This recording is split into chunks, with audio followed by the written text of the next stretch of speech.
Krishna, Krishna Krishna, Hare Hare, Hare Rama, Hare Rama, Rama Rama, Hare Hare, Hare Krishna, Krishna Krishna, Hare Hare, Hare Rama, Rama Rama, Hare Hare. Hare Krishna, Krishna Krishna, Hare Hare, Hare Rama, Hare Rama, Rama Rama, Hare Hare. Hare Krishna, Krishna Krishna, Hare Hare, Hare Rama, Rama Rama, Hare Hare. Hare Krishna, Krishna Krishna, Hare Hare, Hare Rama, Hare Rama, Rama Rama, Hare Hare. Hare Krishna, Krishna Krishna, Hare Hare, Hare Rama, Rama Rama, Hare Hare. Hare Krishna, Krishna Krishna, Hare Hare, Hare Rama, Rama Rama, Hare Hare. Hare Krishna, Krishna Krishna, Hare Hare, Hare Rama, Rama Rama, Hare Hare. Hare Krishna, Krishna Krishna, Hare Hare, Hare Rama, Rama Rama, Hare Hare. Hare Krishna, Krishna Krishna, Hare Hare, Hare Rama, Rama Rama, Hare Hare. Hare Krishna, Krishna Krishna, Hare Hare, Hare Rama, Rama Rama, Hare Hare. Hare Krishna, Krishna Krishna, Hare Hare, Hare Rama, Rama Hare Hare. Hare Krishna, Krishna Krishna, Hare Hare, Hare Rama, Rama Rama, Hare Hare. Hare Krishna, Krishna Krishna, Hare Hare, Hare Rama, Rama Hare Hare. Hare Krishna, Krishna Krishna, Hare Hare, Hare Rama, Rama Rama, Hare Hare. Hare Krishna, Krishna Krishna, Hare Hare, Hare Rama, Rama Hare Hare. Hare Krishna, Krishna Krishna, Hare Hare, Hare Rama, Rama Rama, Hare Hare. Hare Krishna, Krishna Krishna, Hare Hare, Hare Rama, Rama Hare Hare. Hare Krishna, Krishna Krishna, Hare Hare, Hare Rama, Rama Rama, Hare Hare. Hare Krishna, Krishna Krishna, Hare Hare, Hare Rama, Rama Hare Hare. Hare Krishna, Krishna Krishna, Hare Hare, Hare Rama, Rama Rama, Hare Hare. Hare Krishna, Krishna Krishna, Hare Hare, Hare Rama, Rama Hare Hare. Hare Krishna, Krishna Krishna, Hare Hare, Hare Rama, Rama Rama, Hare Hare. Hare Krishna, Krishna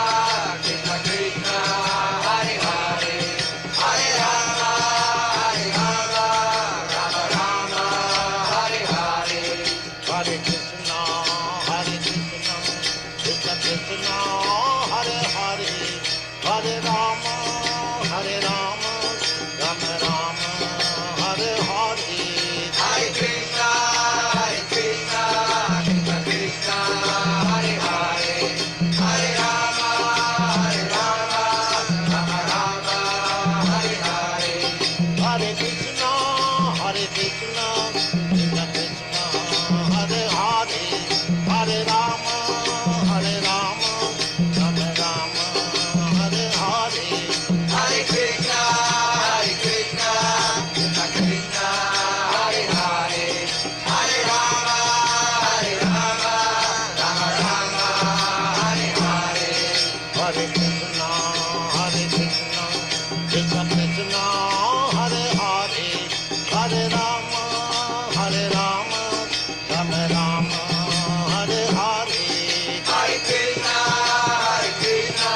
Krishna Krishna, Hare Hare, Hare Rama, Rama Rama, Hare Hare. Hare Krishna, Krishna Krishna, Hare Hare, Hare Rama, Rama Rama, Hare Hare. Hare Krishna, Krishna Krishna, Hare Hare, Hare Rama, Rama Rama, Hare Hare. Hare Krishna, Krishna Krishna, Hare Hare, Hare Rama, Rama Rama, Hare Hare. Hare Krishna, Krishna Krishna, Hare Hare, Hare Rama, Rama Rama, Hare Hare. Hare Krishna, Krishna Krishna, Hare Hare, Hare Rama, Rama Rama, Hare Hare. Hare Krishna, Krishna Krishna, Hare Hare, Hare Rama, Rama Rama, Hare Hare. Hare Krishna, dear devotees, please accept my humble obeisances. All glories to Srila Prabhupada. Welcome to this morning's Srimad Bhagavatam class. It's Canto 2, Chapter 5, and Text 23. We're fortunate this morning to have Her Grace Gita Devi Dasi, Mother Gita from ISKCON Atlanta to give the class. Hare Krishna, Mataji, please accept my humble obeisances. All glories to Srila Prabhupada. Okay. Hare Krishna, please accept my humble obeisances. All glories to Srila Prabhupada. Yeah, I apologize for the little hitch this morning trying to get No get problem. in. Hare Krishna. Om Namo Bhagavate Vasudevaya. Om Namo Bhagavate Vasudevaya. Om Namo Bhagavate Vasudevaya. Narayanam Namaskritya Naram Chaiva Narottamam Devim Saraswatim Vyasam Tato Jayamudiraid. Nashtaprayeshu Abhadreshu Nityam Bhagavata Sevaya Bhagavati Uttama Shloke Bhaktir Bhavati Nashtaki.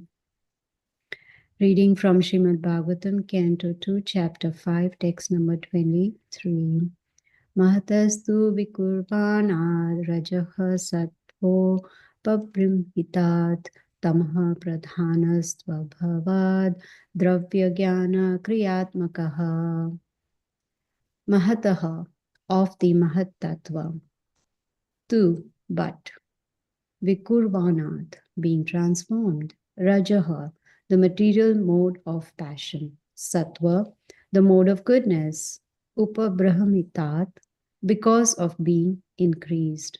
Tamaha, the mode of darkness. Pradhanaha, being prominent. Tu, but. Abhavat, took place. Dravya, matter. Jnana, material knowledge. Kriya Atmakaha, predominantly material activities. Translation and purport by Srila Prabhupada. Srila Prabhupada ki jai. Material activities are caused by the Mahat Tattvas being agitated. At first, there is transformation of the modes of goodness and passion, and later, due to the mode of ignorance, matter, its knowledge, and different activities of material knowledge come into play. Purport.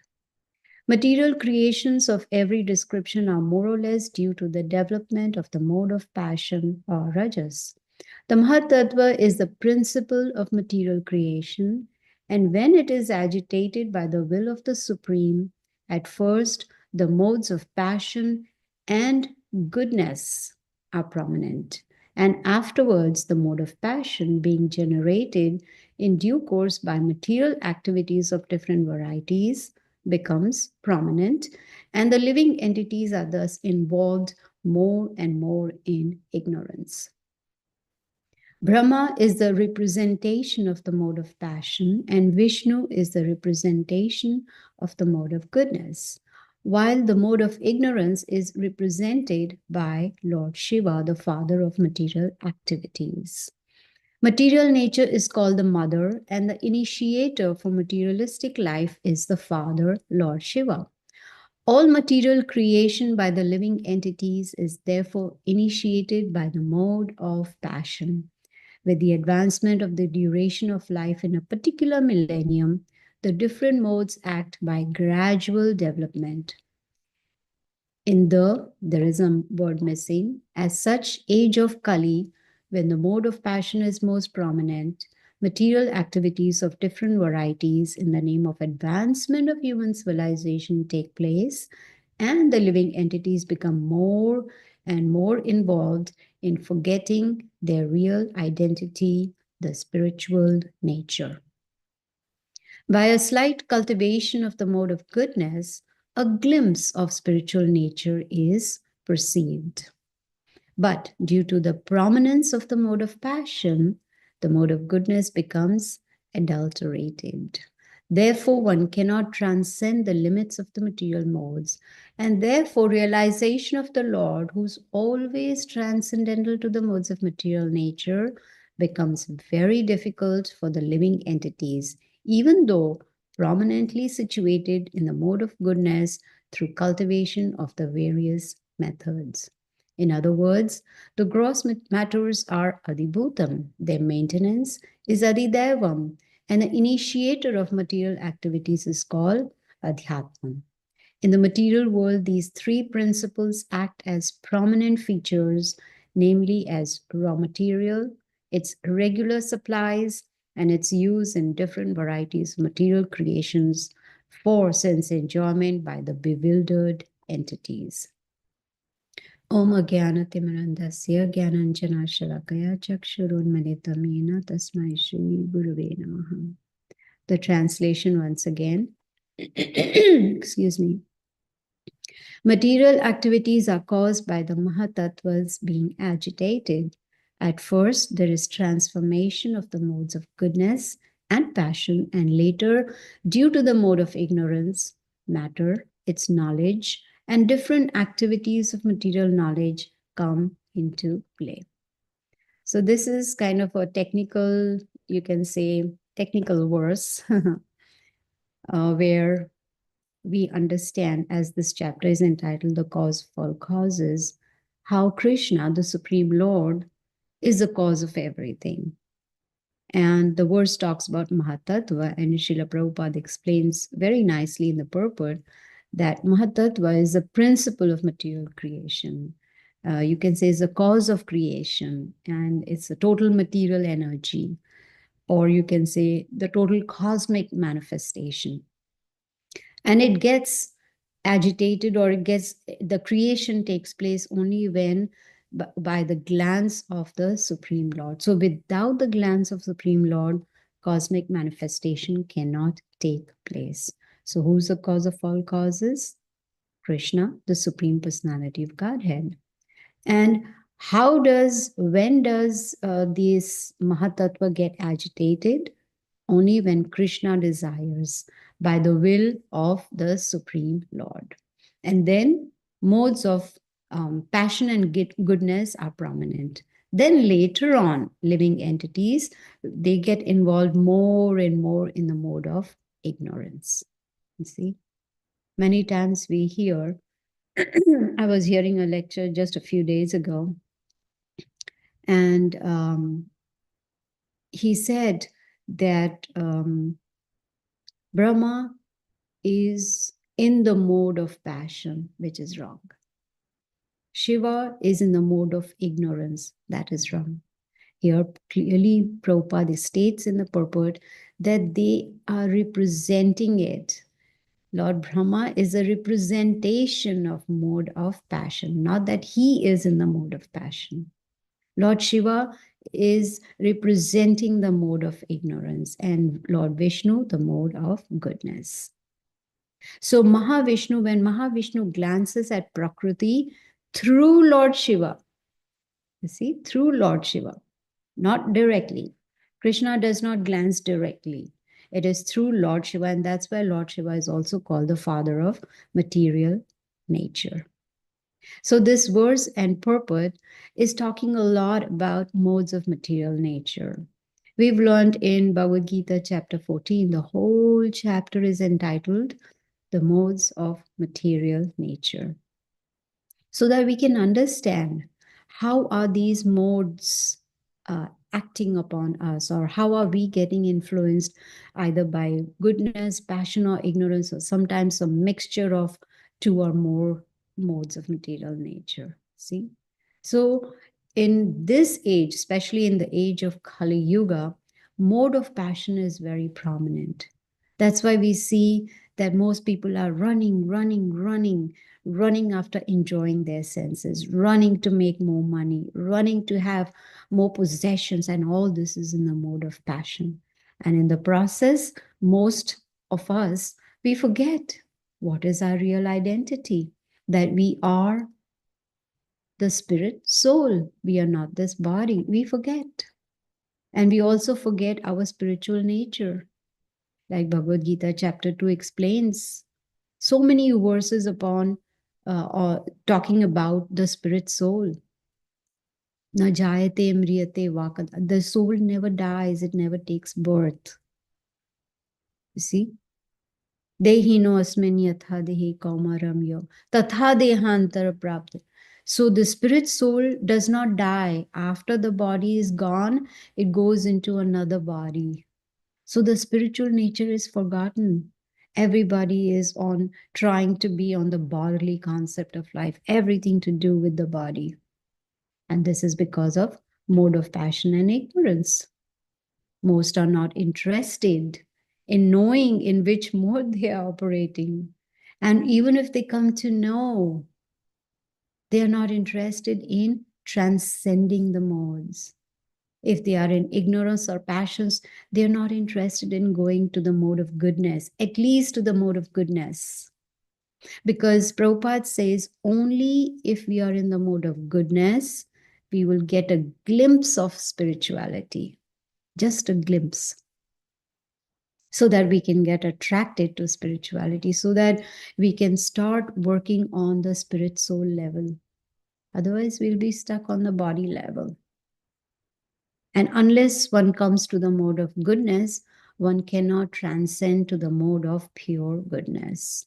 And it's very difficult, even in Bhagavad Gita. You know, Krishna says it is very difficult to overcome these modes. Because most people, they are bewildered by sense gratification, sense enjoyment, about materialistic life. I want this, I want that, just running after material possessions. And they forget. And being in materialistic life means one is in Maya, and that's a very dangerous situation. Because once Maya catches us, it's very difficult to come out of her clutches. And that is why it's very difficult to transcend the modes of material nature. So this section in this chapter, this section is describing how material creation happens, right? It is describing step by step how this whole cosmic manifestation takes place. Of course, we cannot understand just by reading it. We may read again and again and again, but it's not possible. But we are very fortunate that Srila Prabhupada has given us his elaborate purports, explaining to us what exactly does this verse mean. And we are more fortunate that we get to hear. You see? So it's important that we hear Srimad Bhagavatam every day from the right source. Very, very important. Just like it is said, an apple a day keeps doctor away. One Bhagavatam class a day keeps Maya away. So if you want to stay away from Maya, which is illusion, and what's the illusion? I'm this body. I'm going to live forever. I'm the master of all I survey. That's the illusion. I'm never going to go old. I'm never going to get disease. This all is illusion. So if we want to come out of this illusion, then we need to hear Srimad Bhagavatam every day. In fact, in Bhagavad Gita, chapter 17, text number 14, Krishna explains to Arjuna, Devi hi esha gunamai mama maya duratyaya, that this divine energy of mind consisting of the three modes of material nature is very difficult to overcome. But that doesn't mean it's impossible. It is possible. How? He gives the knowledge. He says that if one surrenders unto me, if one surrenders into surrender to Lord Krishna, if we surrender to Lord Krishna, then there is a possibility of transcending these modes of material nature. Otherwise, it's not possible to overcome the influence of this material energy. We need help of Guru and Krishna, a bona fide Guru and Krishna. And what does surrender mean? Surrender means following the instructions. When we follow the instructions of Guru and Krishna, that means surrender, and gradually one will be able to transcend even the mode of goodness. So we need mercy of Guru and Krishna. And they will be merciful only when we follow their instructions.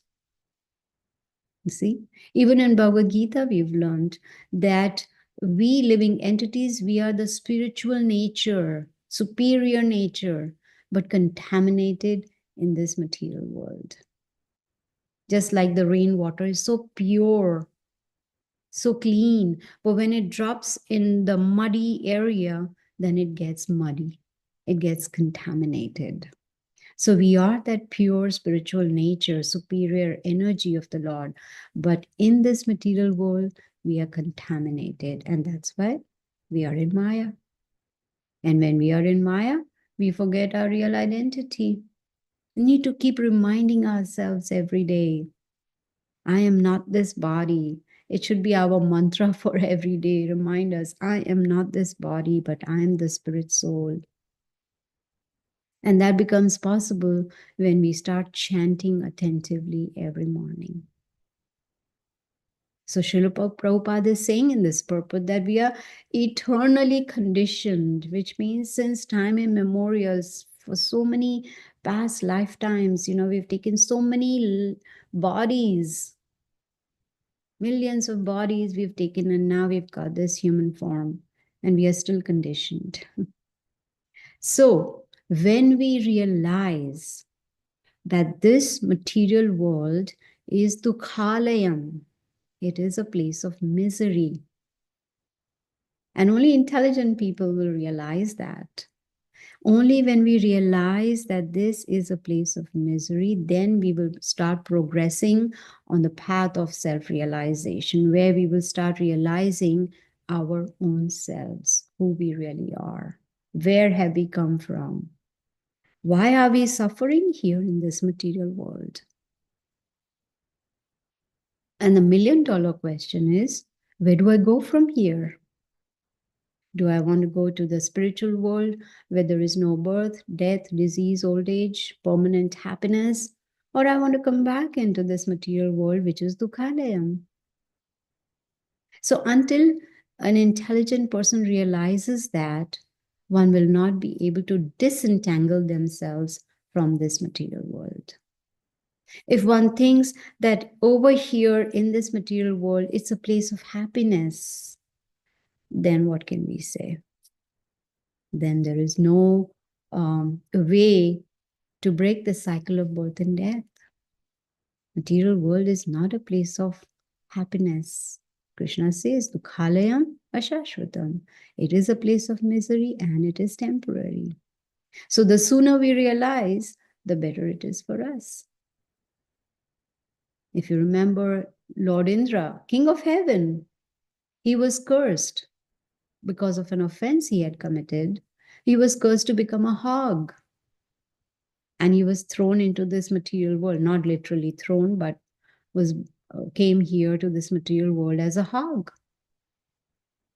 And the curse was only for a short period of time, but he was enjoying so much that he didn't want to return back to the heavenly planet. Lord Brahma had come to him and told him, "What are you doing? You are king of heaven. Your curse is over. Now it's time for you to go back." He said, "No, I'm so happy here. Look at me. I have my spouse, I have my little children, piglets, and look, the lovely, lovely food I have here." He was in the gutter eating the waste, and he thought that was happiness. Where do hogs, stay? They stay in the dirt, in filthy place, and that's what they eat. King of heaven, Indra, is thinking that dirt is happiness. He thought his family is happiness. So this is not a place of happiness. We should learn from the pastime of Lord Indra that we are stuck here in this material world. And we need to come out of it because it's not a place of happiness. We are encaged in the body since time immemorial. It's not easy to come out of this bodily concept. It's not easy to, Krishna doesn't say forget your body. We do have to take care of our body because there is soul inside the body. We need to take care of body and the soul. So when we feed the body, we need to feed the soul as well. How do we feed the soul? By chanting Hare Krishna, Krishna Krishna, Hare Hare, Hare Ram, Ram Ram, Hare Hare. Need to give food to the soul every day. Need to hear Srimad Bhagavatam. This is how we'll be able to gradually come out of the bodily concept of life and not just live this human form of life in a mechanical way. Okay, today I wake up, I need to brush my teeth, I need to shower, I need to breakfast, go to work, blah, blah, blah, blah, blah, and then go to bed. That's mechanical. You see? Just remember, in the beginning, when we came to bhakti, when we came to Krishna consciousness, we understood the importance of Krishna consciousness. We saw other devotees chanting, dancing, eating prasadam, and we used to feel, sad that, oh, I have joined Krishna consciousness so late. I'm way behind all of them. And they look at them, they are so blissful. They are so happy. And look at me, I'm stuck in Maya. This is how we used to think. Every aspect of Krishna consciousness looked amazing to us. Chanting, wow. Books, wow. Kirtan, wow.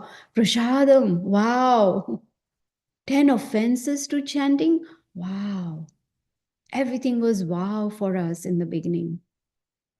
We heard, we would chant, we understood. Are we following? After a few years, after many years, we become very confident. I'm doing everything that is needed. I don't need to do anything more. I'm on the right track, right? We forget to notice that I'm stuck on a plateau. I'm stuck on that same level for a very long time. Why? Because we take this path of bhakti very lightly. We try to do the bare minimum required to survive. Srila Prabhupada has given us the whole process, how we can come out of this cycle of birth and death. To be able to do that, absorption in Krishna consciousness is essential. Absorb ourselves in bhakti. you know, that sponge, right? Sponge, how it absorbs all the water and becomes heavy after it has absorbed the water. That is how we need to absorb bhakti, absorb devotion to Krishna so that we become heavy in bhakti. And how can we do that? First step is attentive chanting, following the four regulative principles very strictly, reading Srila Prabhupada's books scrutinizingly, associating with devotees, eating only Krishna prasadam, hearing at least one class of Srila Prabhupada every day, attending Srimad Bhagavatam class every day. You see? Why do we hear? We hear because knowledge is important. See, path of bhakti is not on blind faith. Oh, so and so said, so I follow. No, has to be based on knowledge. What am I following? Is it making sense? Is it coming from the Supreme Lord? Is it perfect knowledge? You see? So it's not blind faith. So knowledge is very important. And that's what this verse is talking about. It's talking about knowledge. Not just material knowledge, spiritual knowledge as well. You see? But what happens after a few years in bhakti, on the path of bhakti, then all this seems to be boring. Same old, same old. Heard this, been there, done that kind of attitude. Yeah, it's the same thing. We've already read Bhagavad Gita a couple of times. We've read Srimad Bhagavatam also. This is how the mind talks. It's so boring. But this is the only way, right? This is the only process in Kali Yuga.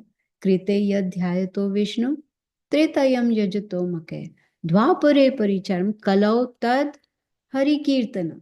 In Kalau, in Kali Yuga, tad means we get the same benefit that was there for other yugas. How? Just by Hari Kirtana, just by chanting the holy names of the Lord. This is how we can come out of this cycle. Many times we've heard Prabhupada say, this human form of life is very rare. After going through 8.4 million species of life, we have now come to the human form of life. So this human form is very rare, right? But more rare than human form is devotee association. Only few fortunate get this opportunity to associate with devotees. And more rare than association of devotees is becoming serious in Krishna consciousness. In spite of getting everything on a golden platter, Srila Prabhupada has given us everything that we need, the whole package, like they call, vacation package deals, like that. This is the bhakti package deal, which we've got from Srila Prabhupada. And this package deal can help us to transcend the three modes of material nature. You see, if we are not vigilant, the mind will drag us down towards Maya. That's the job of the mind. Very fickle-minded. Don't we see that? You're very fickle-minded. It's the job of the mind to jump like a monkey from one branch to another, one thought to another, one place to another. So that's why it's very important that we are vigilant. We are very, very careful. Because before we know, we might end up in the pool of Maya. And again, even though we've come to this path of bhakti, again, we may, go away from the path, go back into materialistic life, forget our real identity. Who are we? Jivera Swarup hoy, Krishnera Nitya Das. Our Swarup, our position is Krishna's Nitya Das, means eternal servant of Krishna. That's our position. And if we forget that, then we'll forget what is our goal in life. Many people have no goal in life at all. And most who do have a goal, it is generally a materialistic goal. I want to, get a promotion. I want to get better pay. I want better spouse, a better house, better car. It's all about materialistic things. You see? So most people don't have a goal in life. Now we are fortunate that Srila Prabhupada has explained to us what is the ultimate goal of life, especially for those who are in the human form of life. Animals don't have to worry because they don't get affected by karma. They don't have philosophical intelligence to understand, I'm not this body. But we do. We can understand, especially with the help of knowledge from the right source. We can understand. You have to be careful, otherwise, it might be too late. To avoid misusing this human form of life, it's important that we have focus. Anything that we want to do in life, if there is no focus, we cannot be successful, right? Focus is important. And that focus will be easy if we associate with devotees, because they can help us in focusing. If we are going off track, they can bring us back on track. And they will be able to help us not to consider bhakti as a formality. You see, well, I'm initiated, so I have to chant. I have to read. My guru has said, I have to do this. I have to. No, it's not a formality.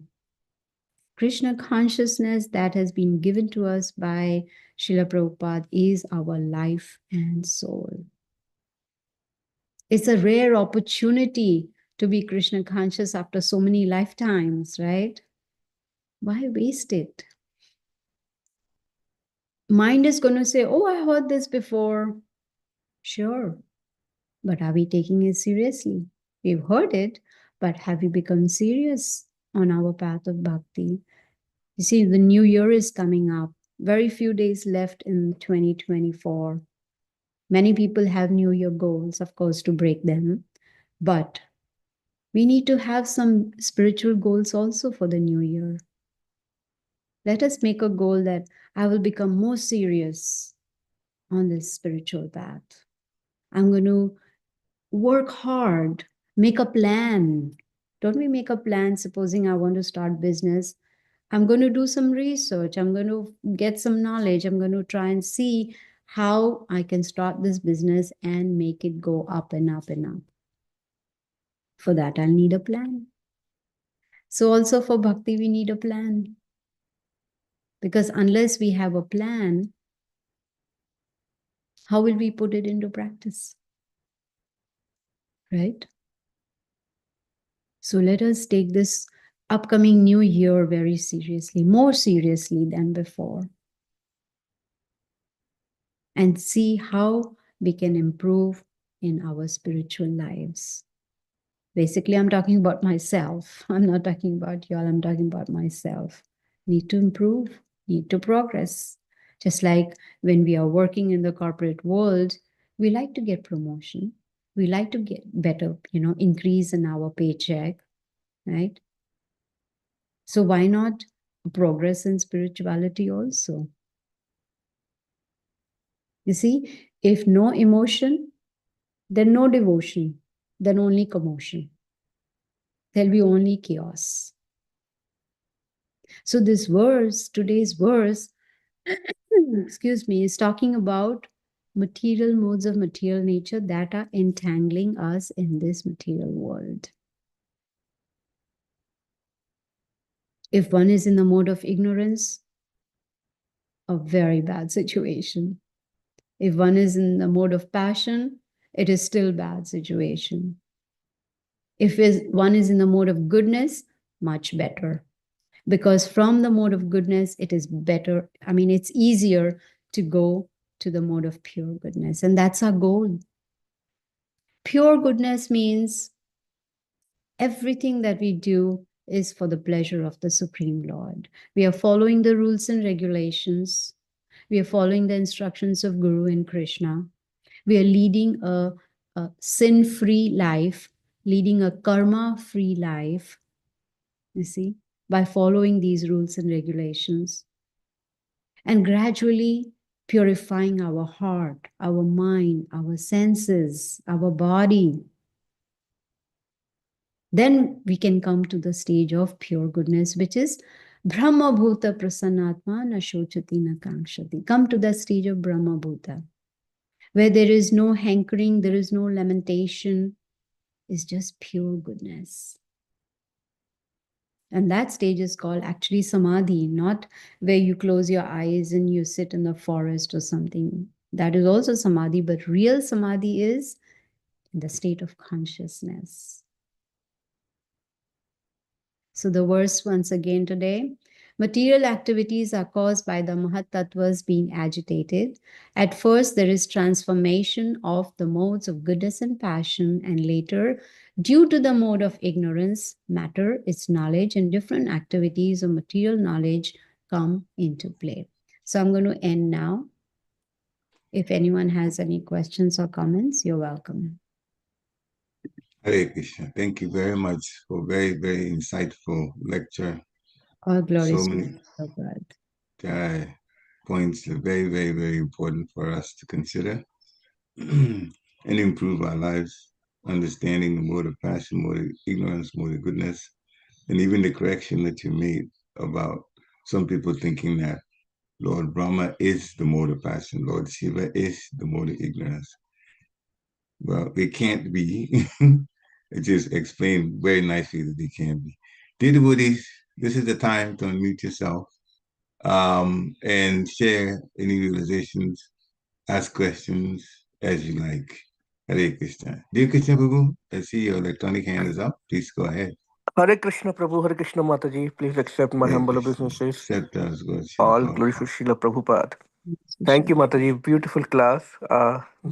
This is a very technical chapter, but you're making it so easy for us and so beautiful. Really love this class. Um, like you mentioned about how usually when we come to devotional life, Krishna conscious life, we are so enthusiastic, so humble, and always trying to learn and wow at doing wow at everything. And that's a time I always recall initial years when I think I had the most of the learning or um, most of the bliss in Krishna consciousness, I could say. And he truly said how over the period of time, then one start thinking about, oh, okay, I'm good. I have done it. Nothing more is needed. And this is the talk I always used to have with one of the wonderful devotee we had in our congregation. Unfortunately, we lost him in September. Wonderful devotee, and he was very close to, of course, me, and I know he was very close to Parikshit Prabhu and Ansuya Mataji also. But I'm trying to frame my question rightly. Um, so, how to realize, Mataji, that I'm stuck? Because if I'm usually as a devotee, I create my own reality, which is uh, often not true. So, how to make sure I mean, unless I realize, I will not make any effort, of course. But even if I'm able to realize through the points you brought up, okay, maybe that realization may come to me that oh yeah, I'm not really actually moving, I'm stuck, or maybe even going back.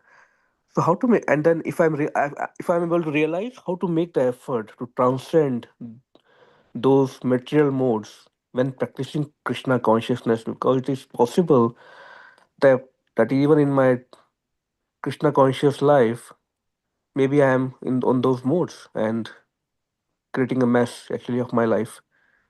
Sorry, I don't know if I'm able to frame it correctly. Yes, yes, I understand. Thank you so much. Very, very important question. I remember asking the same question a long time ago, and my spiritual master told me that we can gauge our whether we are on a plateau, we are progressing or not, by looking at our fever, material fever. If our material fever is really high, which means we are thinking a lot about materialistic life, then we know that our spiritual fever is down, which means we are on a plateau. You see, when we are more engaged in material activities, that is one way we can measure, just like the thermometer tells us our temperature, what's our temperature. So similarly, guru is our thermometer who can, gauge our temperature. Now, if the guru is not around, then we can always approach senior devotees and confident confidentially talk to them, right? And let them know what are the activities we are performing or what is our thought process. And then the senior devotee can gauge whether your material fever is high or your spiritual fever is high. Now, your question is how to transcend the three modes of material nature that we have learned in the Bhagavad Gita, right? In chapter number 14, where Krishna is explaining about the three modes of material nature. But then he also says that those who engage in full devotional service, full, which means not in percentage, in full, and they are unfailing in all circumstances. These are the two conditions. Then one is able to transcend the modes of material nature. Now, the mind may play tricks with us and say, oh, you're doing a good job. You don't need to approach anyone. I think your material fever is way down and your spiritual fever is really high. You're in good shape. But still, we should take guidance from senior devotees and find out where do we stand and how to progress. So two things: full devotional service, unfailing in all circumstances. Then we will be able to transcend the three modes. I hope that makes sense. Wonderful, Mataji. I will definitely remember. Thank you. Hare Krishna. All glories. Hare Krishna. Jai. Aditi Lata, Mataji, please unmute yourself. Hare Krishna. Hare Krishna. Hare Krishna, Mataji. Please accept my humble obeisances. All glories to Srila Prabhupada. Thank you, Mataji, for your wonderful class. I have a question in relation to the previous question also, which you answered wonderfully. That when we are in this material world, in this grihastha life, there are certain activities which we are not directly doing for Krishna. Of course, we are taking care of Krishna's family only, but still, like my kid is in 6th grade, so we have to take after class, before school, all those things, tuition, running around, even going to office. So when, even in spite of listening to the lecture, in spite of reading Bhagavad Gita, in spite of doing chanting, all many of the activities which we are doing is not directly devotional service. And then I was trying to think that all I was blaming all these things, but then I took 1 week off from office, and when I'm not doing office work, I was thinking that, oh, I can do many things now. But no, there are so many things. I'm running around doing this, I'm doing housework, I am entangled with some or the other activities which is not Krishna conscious, and I cannot avoid them because those are the circumstances.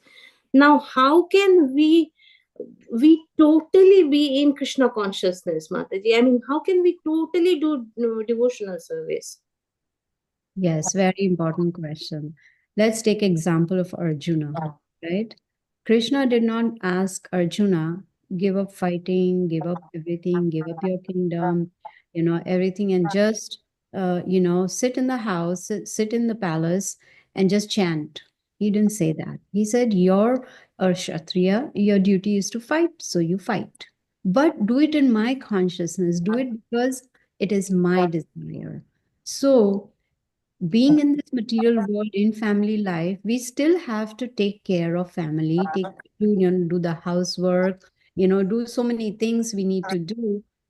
But if the consciousness is right, you see, we do it with the, like, for instance, chapter 3 and 5 of Bhagavad Gita, Karma Yoga, Krishna explains that we need to do a karma, which means we follow the rules and regulations, we do our work, but we do not look for the results of those activities, give up the desire to enjoy the results. So in your case, let's take example, even in my case, when I'm cooking or you're cooking, yes, we are cooking for the family, but the consciousness is that I'm preparing this bhoga, I'm preparing so that I can serve the Supreme Lord, so can offer it to the Supreme Lord for His pleasure. So you see, even though the family is going to eat the prasadam, but the consciousness is to serve Krishna. So when we do all our activities, and there's nothing wrong, we are in the family life, so we need to do, help the family, do the whatever is required to, run the family, but consciousness should be, it is for the pleasure of the Lord. Now, for instance, you talked about your daughter, helping her in her studies or whatever it may be, but after doing that, if simultaneously you're also giving her spirituality, you're also, helping her chant, helping her hear Bhagavad Gita, of course she's eating prasadam, so then you're doing the right thing, you're doing it in Krishna consciousness, you understand? So we cannot run away from our responsibilities, but we can always change the consciousness. Does that make sense? Yes, Mataji. I was again hoping you will say, okay, leave the family life, go to Vrindavan. I knew it, so I didn't say it. Thank you, Mataji. Thank you. Hare Krishna. Glories to Prabhupada. Hare Krishna. Thank you very much. Nice question, Mataji. Lila Krishna, Prabhu, please unmute yourself. Hare Krishna. Hare Krishna, Mataji, and thanks for the class. All My, glory. my comments for the previous Buddha question is, as you already touched in the chapter number 5, Arjuna asked the same thing. Should I renounce my work or work in devotion? It's the same. So, and Krishna says both are good, but I prefer work in devotion. So we have to balance our life. So that was some comments. But my question is, Mataji, you mentioned emotion, demotion, commotion. Can you elaborate that one? Do we need a emotion in life, or it is going to impact my devotion? Okay. It's emotion and devotion, not demotion. So, emotion, if we don't have emotion, in other words, if we don't, you can say have a heart, if we don't have feelings, right? If that, we don't have the desire that I want to serve Krishna, till that desire comes, there will be no devotion. We will not progress towards that next step, which is devotion to Krishna. And if devotion is not there, there'll be only commotion, which means we will be running around crazy in Maya. We'll be just creating creating commotion, like nonsense around. There will be prajalpa, and there will be like totally materialistic activity. So that'll be commotion for us, because there will be no sanctity, there will be no peace of mind. So first, that desire has to come, like Krishna says in chapter 15, right? Sarvasya chaham hridi sanivishto. I am there, but we are the ones who have to have that first desire. Yes, I want to devote myself to Krishna. Then will come devotion. Okay? Yeah. Thank you, Mataji. So emotion is good. Yes, emotion is good. Okay. So we should not be in the too much of emotion, which will impact the devotion also. Is that right? We should not be in emotion that is taking us to materialistic life. To the materialistic life. Yes. Again, Mataji, we could have a lot of material desires, right? No, yesterday my question, if you remember, Maharaj says the tear should come, right? I don't think so in this life is going to happen, but you never know. I don't know. Only I heard Prabhupada in front of Atlanta Temple and many other places. He has a tears when he was looking at the deities, right? So yeah, so definitely a lot of work need to be done there. But definitely, thank you so much, Mataji, for clarification. Yes, it's important we don't look for the result. Am I going to get tears out of my eyes thinking of Krishna, or my hair is going to stand on end? No, we don't think of the result. We just sincerely continue on this path of devotion.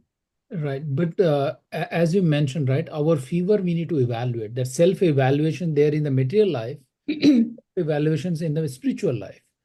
So how I'm going to evaluate that is that my fever is towards the Krishna, that I'm really like desperate, or my fever is toward the Maya. So that evaluation, I'm always trying this one after so many years of practice. Still, I think I don't know anything.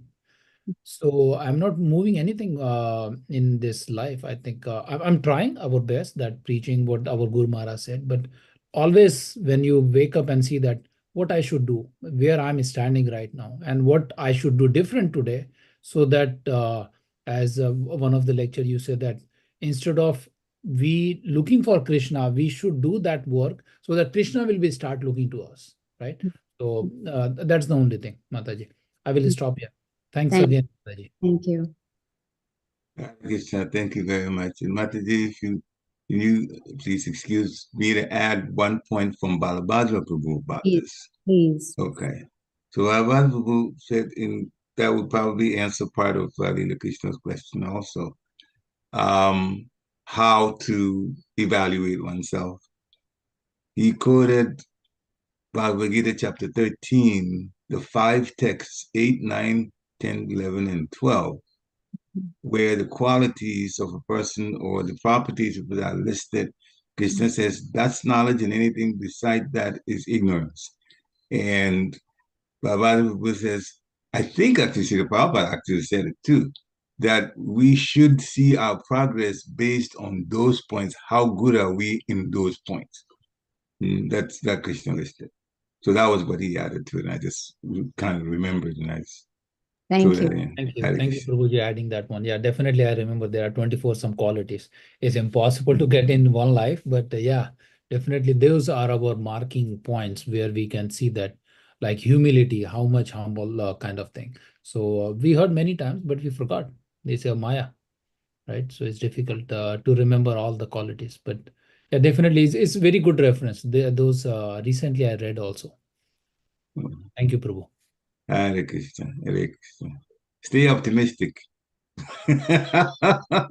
You may come, it's impossible to listen. I heard 2 comments like that. That's why I'm not telling you stay optimistic. Hare Krishna. One way, I think that if I will think that I don't know anything, I'm one of the worst person, then definitely I have mindset that I want to improve.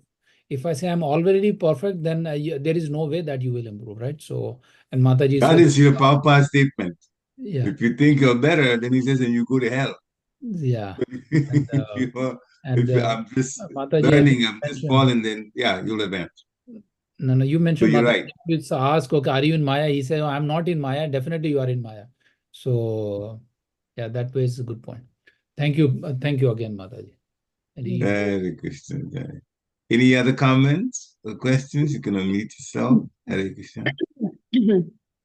Hare Krishna, Mother Gita, please accept my humble obeisances, August Shri Prabhupada. Thank you for such a wonderful class and wonderful Absolutely. discussion. Was really enjoying it. I was remembering when Prabhu just said, that are you in Maya? And someone said, no, that means you're definitely in Maya. I remember when I was taking the deity worship course training by Nrsimha Kavacha Prabhu, and he spent a lot of time talking about the different aparads, and then he made a comment. He says, it is definitely human nature to make offenses because we're not pure. Because if we say we don't make offenses, that means why are we in this material world in the first place? So we came for cleansing. So he said that he made a statement. He says that those that say that they don't make offenses, they're the offenders. That's what he said. So we should always be in the consciousness of being aware of our offenses. Because if we're not aware of our offenses and if we're not conscious of our offenses, then it's very hard to do deity worship with a very clear mind, because the offenses clouds our minds, and then we think that it's not an offense, it's not an offense, that's what I am, that's who I am, and that's how I do it. But No, there's nothing wrong in it. So he was really helping us to see in our training how to be very conscious of our actions and behavior so that it doesn't affect deity worship. So I just wanted to just share that, someone who says, I don't offend at all, I don't do anything wrong, they are the biggest offender, he said. Hare Yes. Krishna. Thank you. Thank you. Yes. Hare Krishna. Some point, okay, again, Mataji, if you don't mind, there was some point, lecture, not lecture, actually, darshan. And this is Bhakti Tirtha Swami sometime back in the 90s. We were talking about the faults that we had. He was encouraging us to let it out so we can help each other with our faults, and sometimes it's sadhana, sometimes going to Mangalatik and so on. So, one Mataji at the end said, I don't think I have any faults. Maharaj jumped on it. And he says, saying you don't have any ego is a sign of a big false ego. And then later on, he went to teach a whole class about that too, so that we would learn from it. So that when you're talking about it, I also remember that point. Hare Krishna. There's questions in the chat now, so I can go. I just want to ask one thing, like Sure. Mataji was saying about sinless, that we have to make sure that we are sinless so that we can transcend. But then we can never be sinless, right? Because unknowingly also we are doing, of course, I'm talking about unknowingly. I do it knowingly also. Like in the office, if someone, we have to take some step. We have to, if someone, like say something, I know that if I say something to that person that is offense, he or she is going to mind, but still I have to do it because I am in that material world. So it is an offense because I'm making another not devotee, another person sad. So how do we become sinless ever in this world? I remember Srila Prabhupada saying one time that the businessman, in doing his business, he may say, I'm not making any profit, which is a lie. But he has to say that to do the business, right, Parikshit Prabhu? Yeah, I've heard that. I've heard that from Prabhupada also. Yes. For you, we don't make any profit. You don't make any. Yes, for you, it's not making any profit, but that's not true. But that is the way business is done. So when you're in the office, then if to handle the situation, you may have to do some things. So that is not really an offense. Here we are talking about, big offenses like, offending devotees or, eating without offering, eating only sin, telling lies, things like that. Those are sins. There are some sins we perform unknowingly, or there is no choice, like when we are breathing, right? When we are breathing, we are also killing so many living entities, but there's no choice. We have to breathe to live. See? So we have to use our intelligence and not just go by the word that, sinless. Here, what Prabhupada talks about leading a sinless life is to make sure that we are not committing offenses like towards the holy name, towards other devotees, you see, breaking four regulative principles, all those. Is that right, Parikshit Prabhu? I'm hearing you too. I'm learning as you speak. So it's very, yeah. I definitely agree. There's this distinction that Bhakti Maharaj made between sins and offenses, and this is exactly what you've said. The minor things that can be excused, and then those things that we better not do because it will ruin the whole devotional creeper. Hare Krishna. Yeah. Thank you, Mother. Thank you, Prabhuji. Hare Krishna. Hare Krishna. Mother Gita, if I may add something that I heard, I think from Bhakti Swami, that's okay with you, Mother? Please. Mother, I remember Bhakti Swami was saying that, when we are working or even in temple management, or GBC or something like that, when we see someone doing something wrong, and it may come across pretty, with a heavy correction or something, we shouldn't see it as an offense, in the sense that we should see it, especially for temple managers and those who are in the management position, that we are trying to make a correction so that it doesn't get repeated and doesn't get worsened. Yes, the other person may not like it because they don't like to be corrected, but it's our duty, to make a correction. Then I remember that the quote that you said about Prabhupada with the businessman, that's exactly what Prabhupada said, because he says, in the working world, even if you have to tell somebody something that they don't like, but if it's going to affect the chain of work, then that's not wrong. Yes, they may not like it because they may not want, some people don't like to know their faults, but if it's going to affect the chain of work, if it's going to affect the department, what have you, then we have to say it. It's like correcting a child, mother. I was reading somewhere recently, it's like, oh yes, Radhanath Swami. I was reading his lecture. I love reading his lecture transcript. Recently, he was saying, if a child, when the parent corrects a child, it's not that they're doing it because they hate the child. They're doing it because they love the child, to protect the child from doing something wrong that will hurt them in the future. But it's a duty of the parent to correct the child. But that doesn't mean that we hate that person, So I wanted to add that, mother. Thank you. Yes, thank you. Yes. And as far as devotees are concerned, we have to be extra careful. Like you said, yes, correction, if it needs to be done, it needs to be done. What I had heard that if a devotee is in a position of authority and needs to correct the other devotee, then there has to be some love for that devotee. You see, it should not come from ego, false ego, pride, or oh, I am in this position, so I can, say something to you. But there has to be some feeling of love for that devotee, that we want to correct that devotee. And just like austerity of speech, it has to be very pleasing, though you have to be honest, but not agitate the mind of others. So there also we can be careful and not commit an offense. Yeah, thank you very much. Thank you for the advice, and thank you for the discussion also.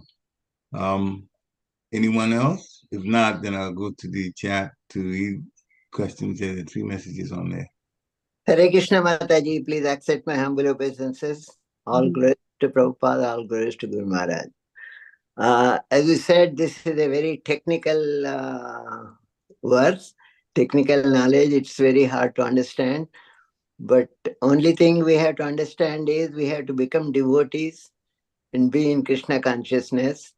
And that process is given by Srila Prabhupada, chanting and reading books and everything. Thank you, Mataji. That's a very nice lecture, but you made it simple to understand. Thank you, Mataji. Hare Krishna.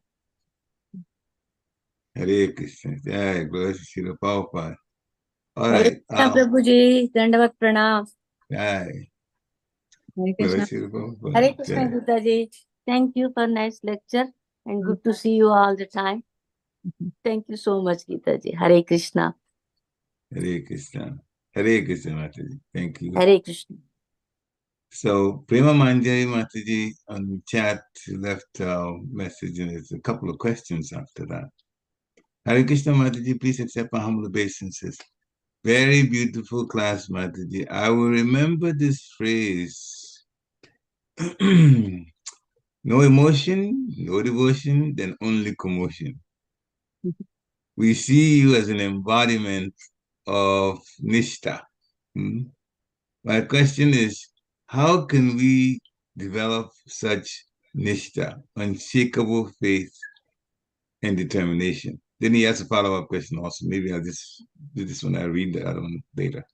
How can we have Nishta?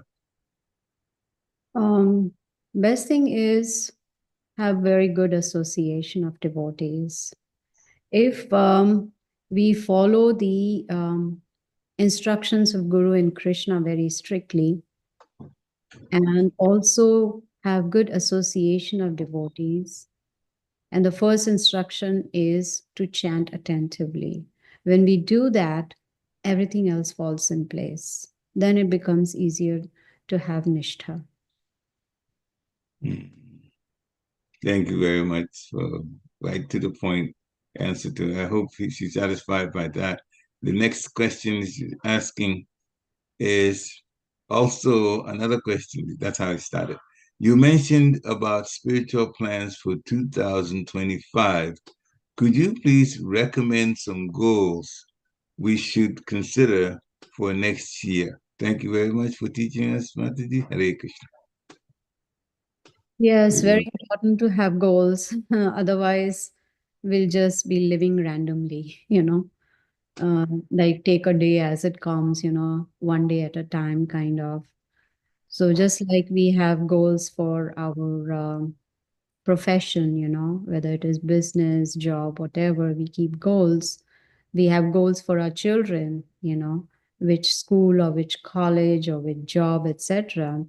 So spiritual goals are very important and need to meditate on our own progress. In a sense, think, am I chanting attentively? If I'm not, that should be the topmost goal, topmost point in all the goals. That in the new year, I'm going to start chanting more attentively, which means plan for the chanting, the time, the place, when it's quiet in the Brahma Muhurat, that, it's comfortable in the sense I'm not hungry, so that after chanting one round, I'm thinking about food, So all those things we plan. So first would be attentive chanting. Second would be think about it if we are following 4 rules strictly. If we are not, then that should be another goal. Reading Srila Prabhupada's books, associating with devotees. So this is how the priority list should be. And when we set these priorities, and the topmost of all this is, I will follow this goal. You see what happens? January 1st, goals are made. January 2nd, they're all broken. Day 1, we do everything and then we forget about it. So the goal should be that we stick to the goal. So this is how we can plan. Yeah. Thank you very much. You made a point of January 1st, you plan the January 2nd, it starts going down. Yes. Yeah. Hare Krishna.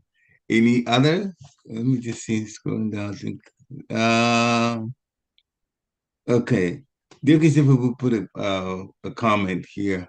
It says, the dictionary meaning of commotion is a state of confused and noisy disturbance. Thank you, Mother, for explaining it so well. Hare Krishna. Hare Krishna. Yeah. And Leela Krishna Prabhu was saying that he won't do just thanking you. Peace accept my humble obeisances. He says that he's got to go, so he dropped off and just left a text message to say that your humble servant, Leela Krishna Das. Any other comments or questions?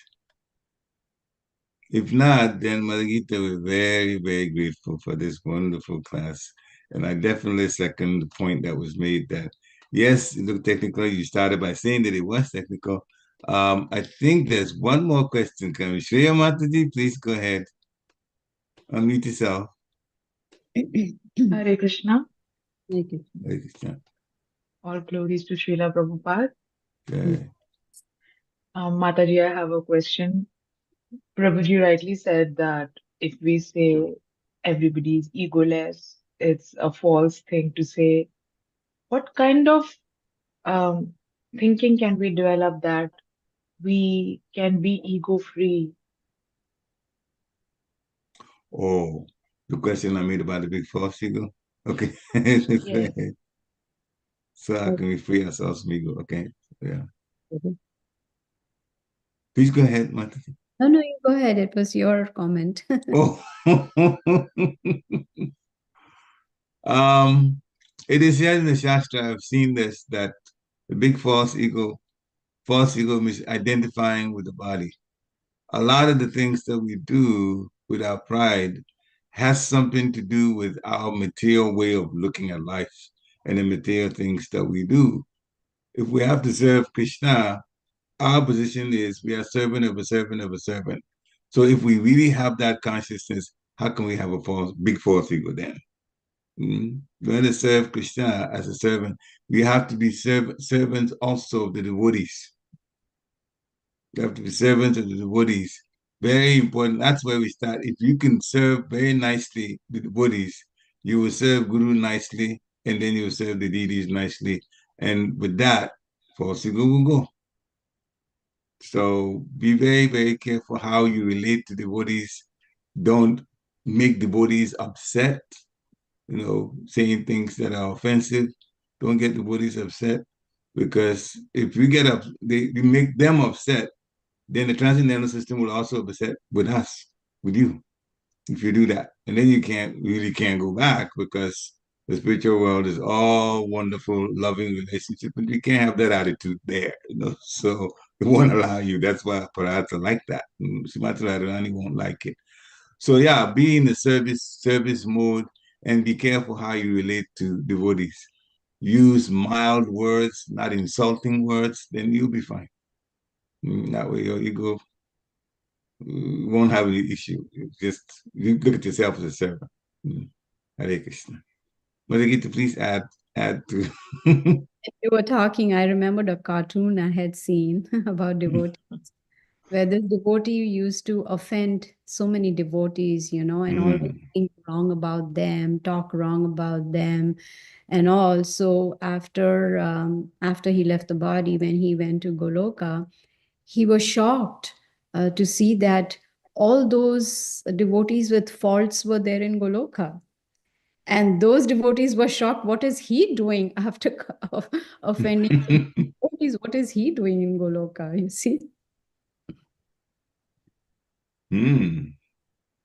So we should not offend devotees, like thinking that, oh, they are not qualified to go back to Godhead. This one is not qualified.